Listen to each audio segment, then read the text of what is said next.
বাবা, চিন্তার কোনো কারণ নাই। ডাক্তার যে ওষুধগুলো দিয়েছে সেগুলো খাওয়ালেই তুমি সুস্থ হয়ে যাবে। আচ্ছা ঠিক আছে বাবা, তাহলে চলো। চল বাবা, তাড়াতাড়ি বাসায় যাই। হ্যাঁ চলো।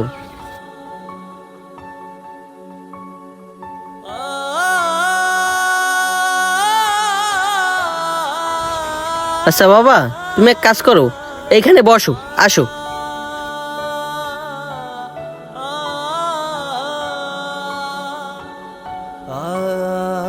বসো। আচ্ছা বাবা, তুমি এখানে বসো, আমি ওই সামনের দোকান থেকে তোমার ওষুধগুলো নিয়ে নিই। বাবা শোনো, এদিকে আসো। কি হইলো আবার, কিছু বলবে? বাবা সকাল থেকে কিচ্ছু খাই নাই, আমার অনেক খিদে লাগছে। ওষুধ নিয়ে আসার সময় আমার জন্য যদি কিছু খাওয়ান আনতে।